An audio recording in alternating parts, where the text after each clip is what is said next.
buenas noches, ¿cómo les va? Gracias por acompañarnos como siempre. Soy Carlos Brown. Estamos todos los días viernes a las 22 horas por Canal Rural en nuestro programa El Estado que Viene. Bueno, hoy es miércoles, nosotros seguimos el viernes 30, ¿no? El miércoles 28 de agosto.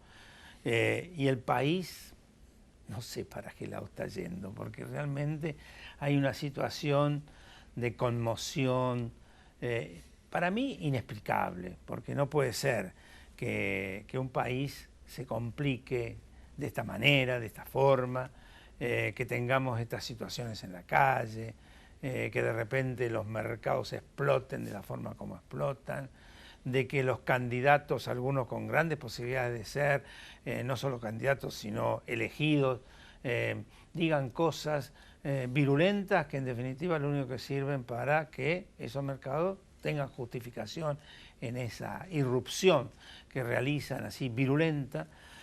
Son cosas muy tristes, ¿no?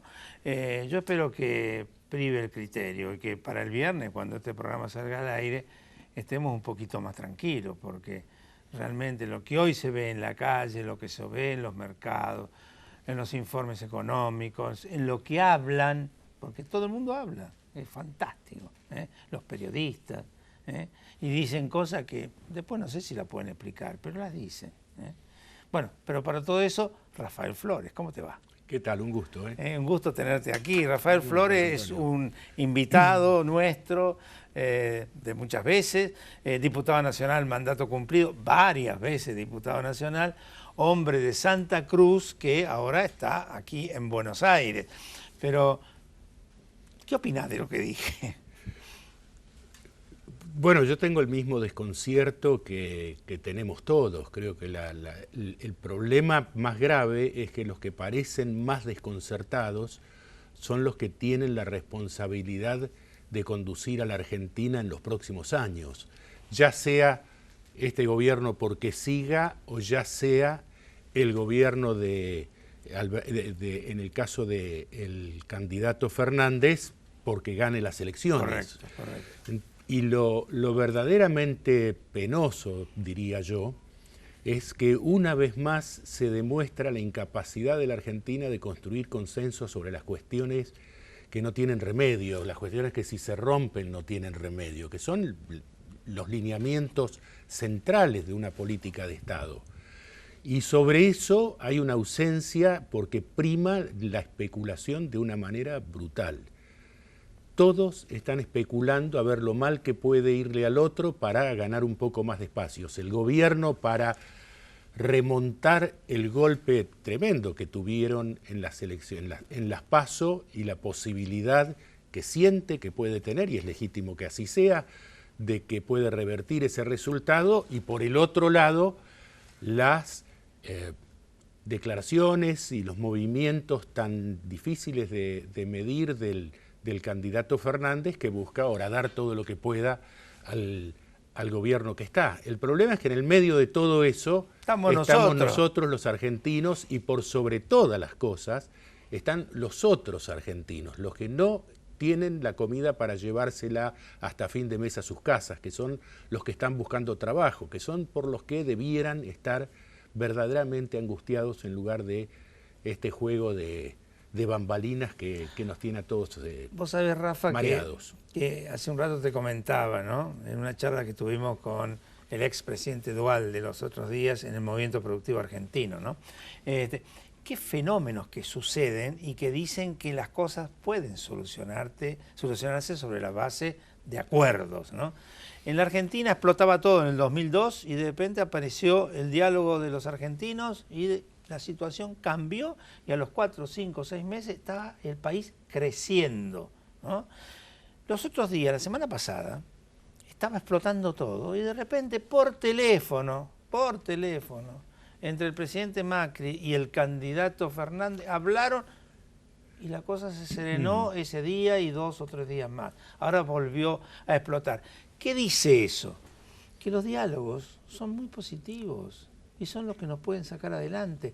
Las confrontaciones y la virulencia nos va a destruir. Bueno, yo coincido absolutamente con eso y el ejemplo que, bueno, Duhalde fue, en el sentido de la conducción de un espectro bastante amplio, un modelo de lo que era el camino a seguir en una situación de una crisis fenomenal, como la que veníamos. Veníamos con una crisis que había dejado muertos en la Plaza de Mayo. ¿Qué te parece? ¿No? Y sin embargo sucedió lo que vos relataste. Yo lo que veo es como que a mí me da la sensación que desde el Instituto Patria los que son los verdaderos ideólogos de la política que llevan adelante alientan una idea de que cuanto peor mejor para ellos, ¿no? Yo creo que eso es así y siento como que desde ese lugar de que se vienen dirigiendo más o menos las políticas en una dirección de horadar todo lo que se pueda al gobierno actual. Pero no habrá el criterio, digamos, o el análisis de que esto los perjudica también a ellos. Debiera ser así, debiera ser así. Yo creo que por eso, entendiendo que tenían que mostrar un cambio, mostraron la figura de Alberto Fernández, que nadie lo podría, correcto, nadie seriamente, más allá de todas las diferencias que uno pueda tener, lo podría comparar con la Cámpora, por ejemplo, o con esos personajes, con Grabois.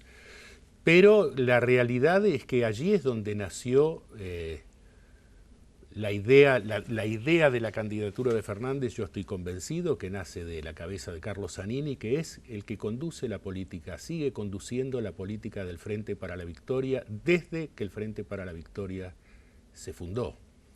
Si hay alguien... Vos a Zanini lo ubicás muy bien y lo conocés muy bien, ¿no? Lo conozco muy bien porque ha sido además, insisto, ha sido el gestor de todas las jugadas políticas del kirchnerismo desde que éste nació en la provincia de Santa Cruz, cuando Néstor Kirchner es elegido gobernador en el año 91.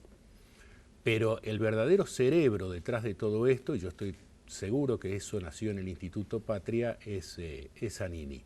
Y es preocupante porque en términos en general esas estrategias conducen a confrontaciones más que a la búsqueda de acuerdos, a confrontaciones duras, como tuvimos de ejemplo durante los 12 años de la gestión kirchnerista. Ahora eso, especialmente durante los últimos 9 años de la gestión kirchnerista. Eso genera una profunda preocupación, ¿no? Y dice, pero ¿por qué razón pasan estas cosas? Han tenido un resultado electoral en las PASO realmente muy bueno. Ahora son candidatos. La evaluación que se hace sigue siendo muy buena para ellos. ¿Qué mejor que recibir los votos de la gente y luego asumir como corresponde? Lo que pasa es que el vamos por todo, ¿no? Sigue siendo la consigna que no se dice, pero que se muestra, digamos, ¿no? Yo creo que el vamos por todo sigue siendo la meta. Y eso es lo preocupante. Y el vamos por todo es incompatible con la idea de lo que vos estabas planteando y con lo que yo coincido plenamente, que es la construcción de acuerdo, porque si uno va por todo, el otro está de más. Está de más. Rafa, vamos a hacer el primer corte. Adelante, señor director.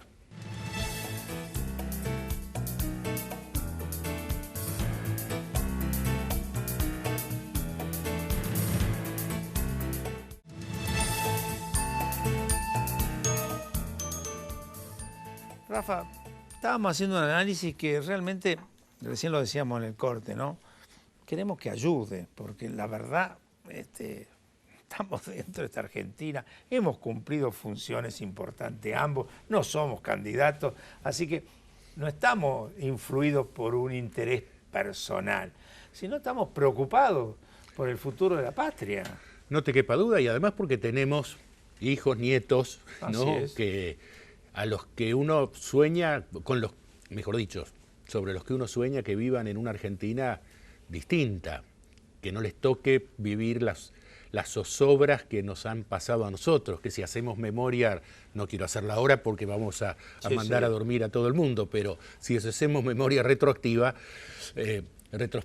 quiero decir, hemos pasado por situaciones terribles en la Argentina y siempre esperando el momento en que los acuerdos pudieran superar las dificultades, y seguimos estando en la búsqueda de eso, ¿no? Ahora, es triste, ¿no? Es triste porque uno dice, a ver, la democracia como tal funciona en la Argentina desde el 83, claro que pero sí. los resultados de la democracia no son, Porque no son positivos. Porque no podemos ponernos de acuerdo todavía en cuestiones centrales de la política de Estado de la Argentina. A ver, nosotros tenemos un país donde tenemos cifras que debieran estremecernos. La mitad o más de la mitad prácticamente a esta altura de los menores de 18 años son pobres. Y por lo menos la mitad de ellos no termina la escuela. El horizonte que eso tiene proyectado a 15 años más es terrible.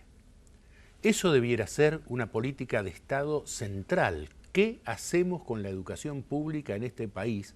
¿Y cómo hacemos para que esa educación pública sea absolutamente inclusiva? Que todos esos pibes que están en la calle vayan a la escuela. Sobre eso no puede haber, digamos, puede haber distintas miradas, pero no puede haber diferencias abismales.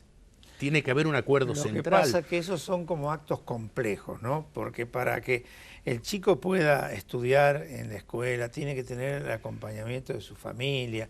La familia tiene que estar, digamos, bien orientada desde el punto de vista de sus posibilidades económicas, de su proyección, de su vivienda, de su trabajo digno.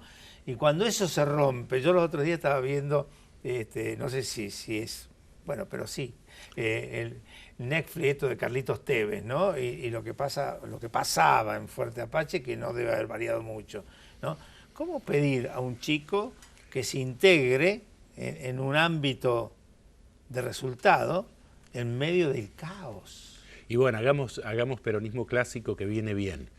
Nadie se realiza en una comunidad que no se realiza. Correctísimo. Y una comunidad para que se realice tiene que estar organizada. Y todas esas cosas son las que nos están faltando, y eso es lo que le está faltando en este momento a los que gobiernan. Yo creo que es algo que en el ideario general de Mauricio Macri no estaba, esa comprensión, creo que no lo tenía, y me parece que por el otro lado, que lo entienden más verbal, lo verbalizan a veces, lo bastardean. Entonces, creo que ahí también está en parte la complejidad de la situación. Ha faltado darse cuenta de que hay una sociedad que se puede armar de otra manera. Pero hay voces que se levantan, quiero decir, mucho más potentes que la mía y mucho más serias, planteando eso, digamos. Yo registro cenas con mucha gente y reuniones donde Duhalde lo había planteado con toda claridad, este asunto. Y me parece que son ideas que los argentinos de pronto las tomamos un poco a la ligera, pero son el único camino, porque es el único camino que las otras sociedades han seguido para salir adelante. Pero, recordá esto, como ejemplo. La expresidente rechazando entregarle el bastón de mando a Macri, por un lado, y del otro lado nomás de la cordillera, Piñera recibiendo en su casa, después de haber ganado las elecciones, a Michelle Bachelet a un desayuno junto con su esposa. Que me decían que forma parte de un rito que existe siempre. Claro, y que se respeta y que ayuda a la convivencia y a la cooperación entre los que piensan un poco distinto, pero que tienen bien en claro cómo están las cosas. Uno mira cómo ha crecido, cómo ha cambiado Chile en las últimas décadas, y para mí que vivo en Río Gallegos, en un lugar donde estoy ahí nomás de la frontera con Chile, por lo tanto la convivencia es una cosa que se siente, y el cambio es notable. El cambio es no más que notable, es impresionante, te diría Carlos. Bueno, y la Argentina, que fue un faro en América Latina, fue perdiendo camino. Entonces recuperar eso exige que no dejemos de levantar la voz reclamando estas cosas, reclamando políticas de Estado y convivencia y escuchar al otro, ¿no? En fin, creo yo que son las cuestiones centrales. No lo estoy viendo ahora. Creo que, qué sé yo, espero que después de que pasen estas elecciones, porque uno tiene al fin y al cabo la esperanza metida en algún lugarcito, a veces esa esperanza es más grande, otras veces es más chiquita, pero la esperanza de que, sea cual fuera el resultado de las elecciones en octubre, se entienda que hay que construir políticas de Estado. Y que construir políticas de me Estado... da la sensación de que si no se entiende, ya sea uno que gane o el otro, si no se entiende, vamos a tener problemas muy serios y muy graves que nos van a terminar afectando absolutamente a todos. Ahora, esto tiene también un problema, porque la construcción de políticas de Estado requiere y la organización de una sociedad requiere que un valor esté arriba de la mesa como una cuestión central también, y ese valor es el valor justicia. Y la Argentina tiene un temita con esto, sí. ¿no? Un temita serio, porque la realidad es que... Una justicia cambiante. Cambiante, que ahora empieza a mostrar un ritmo diferente, más cansino que el que tenía hasta hace poco, pero no podemos olvidarnos que tenemos una candidata a vicepresidente de la República que tiene 14 procesos penales en su contra y 7 pedidos de prisión preventiva. No es poca cosa. No es poca cosa. Vamos a hacer el último corte y vamos al bloque final. Adelante, señor director.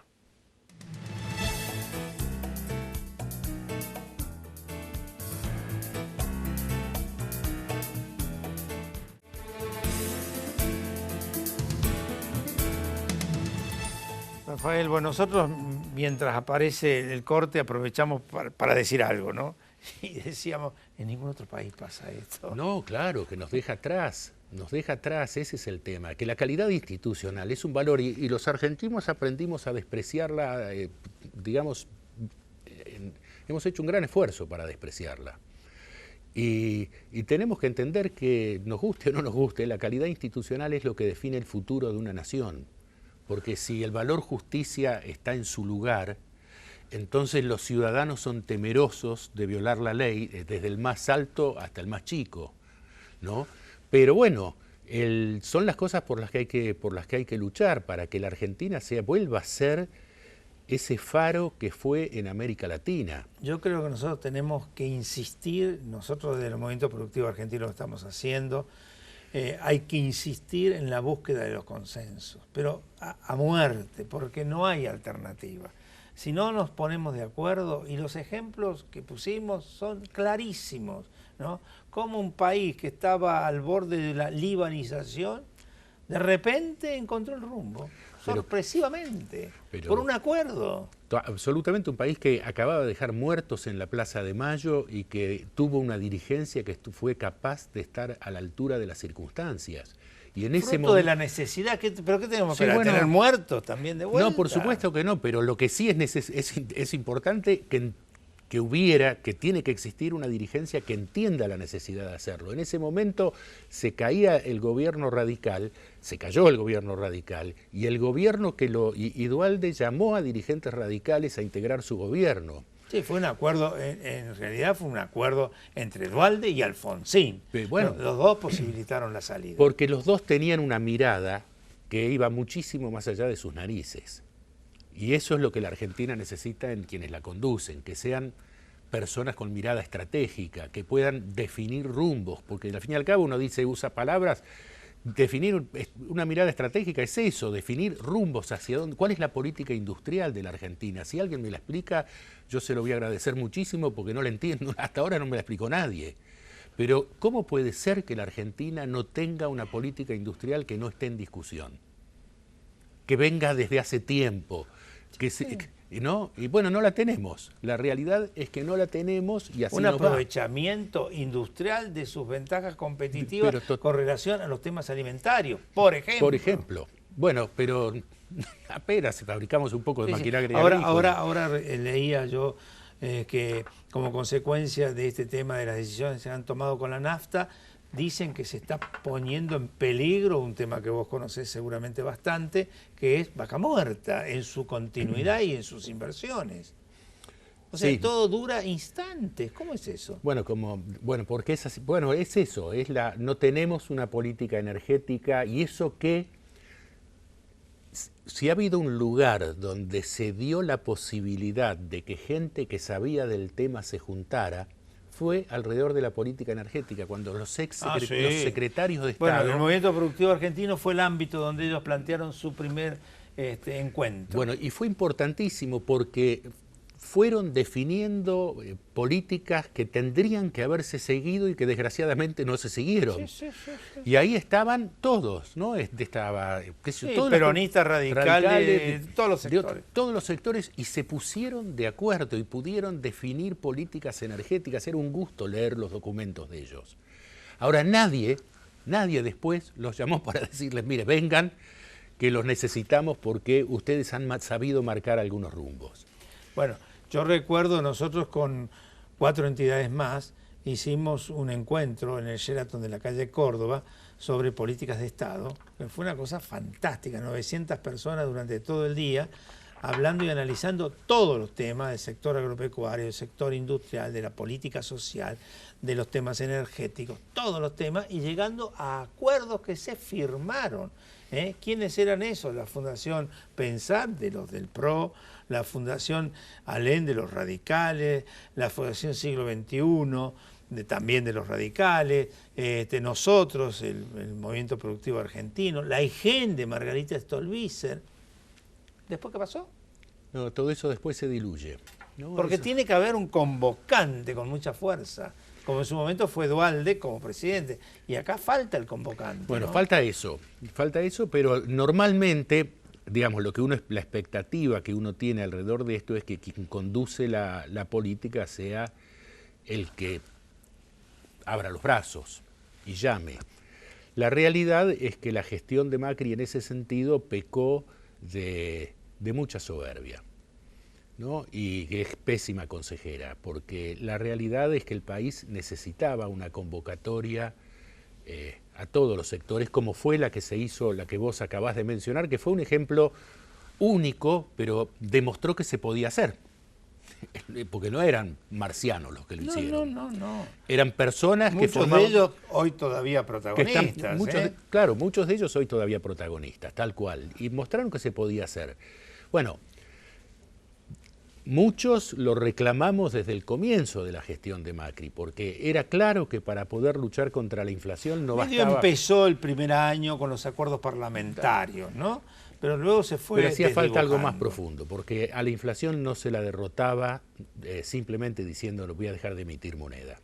La inflación es un fenómeno demasiado serio como para pretender resolverlo un solo sector. Es un problema grave en la Argentina y eso se resuelve solamente con acuerdos entre los sectores sociales. No hay otra manera, Uno tiene que discutir con los sindicatos, con los empresarios, acá y con los actores políticos. Lo que se está haciendo son acuerdos radiales, ¿no? Pero no hay una mesa. Pero no hay una mesa, exactamente. Y eso impide concertar políticas, porque las políticas se concertan cuando están sentados todos alrededor de la mesa, tienen un diagnóstico común y en un momento se miran a los ojos y dicen, bueno, ¿cómo salimos de esto?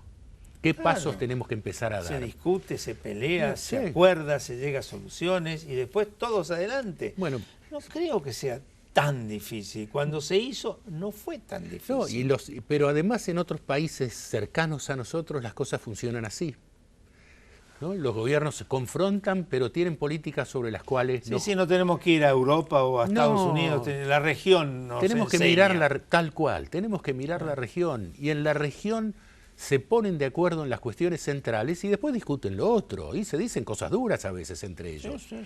Pero tienen en claro que hay políticas de Estado que no se juega porque si eso se rompe no tiene remedio.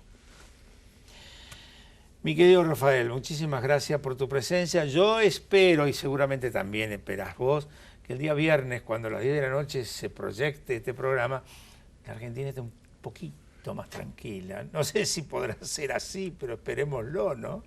Sí, esperémoslo y que los que tienen la responsabilidad de abrir un poco más sus cabezas lo hagan. Muchísimas gracias, como siempre. No, gracias y a todos ustedes los esperamos el viernes que viene.